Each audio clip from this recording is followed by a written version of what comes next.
இதில் ஹீலிங் நேர்களுக்கு வணக்கம். இப்போ ஒரு மலர் மருந்து பற்றி பேச போகிறோம். இது சிக்கரி. இதுதான் சிக்கரியோட பூ.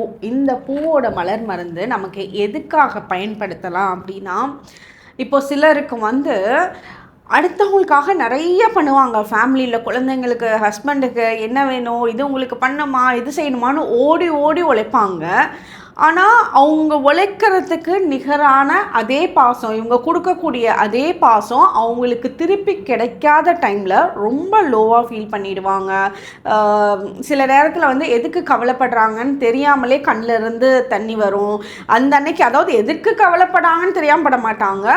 இந்த மாதிரி யாரும் பேசலை, நம்ம கூட இல்லை, நம்ம டைம் ஸ்பெண்ட் பண்ணுறதுக்கு யாரும் இல்லை, நம்ம தனியாக இருக்கோம், நம்ம தனிமையிலேயே இதாகிறோம். அதே மாதிரி ரிலேஷன்ஷிப் ஒருத்தவங்களுக்கு பிரேக் ஆயிருந்ததுன்னா அதுலேருந்து மீண்டு வரதுக்கு ரொம்ப கஷ்டமாக இருக்கும்.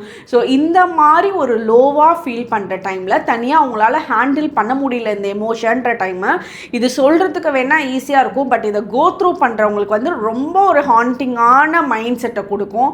இந்த மைண்ட் செட், இந்த எமோஷன்ஸை ரெடியூஸ் பண்ணுறது, நம்ம நாமே செல்ஃப் லவ் பண்ணுறது, இருக்கிற விஷயத்த எப்படி என்ஜாய் பண்ணணும்னு புரிஞ்சுக்கிறது, அந்த எமோஷன்ஸ்க்கு நம்மளை கொண்டுட்டு வர்றது தான் இந்த சிக்கரி. இந்த சிக்கரி எடுத்துக்கிறப்போ குடும்பத்தில் எல்லாருக்கூடையும் ரொம்ப சந்தோஷமாக இருக்க முடியும். எதிர்பார்ப்புகள் குறையும். நம்மளோட ஜாய் ஆஃப் கிவிங் அதிகமாகும். இந்த சிக்கரி நீங்கள் எடுக்கணும்னு நினச்சிங்க, இல்லை இதுக்கு மேலே உங்களுக்கு இருக்க இன்னும் பர்டிகுலர் சில எமோஷன்ஸையும் அனலைஸ் பண்ணிவிட்டு அதுக்குண்டான காம்பினேஷன் மலர் ரெமிடிஸ் எடுக்கிறப்போ உங்களுக்கு நல்ல மாற்றங்கள் தெரிய வர ஆரம்பிக்கும். உங்களுக்கு மலர் மருந்து பற்றி வேணும்னு நினச்சிங்க அப்படின்னா ஸ்க்ரீனில் இருக்க நம்பரை காண்டாக்ட் பண்ணிக்கலாம். தேங்க்யூ.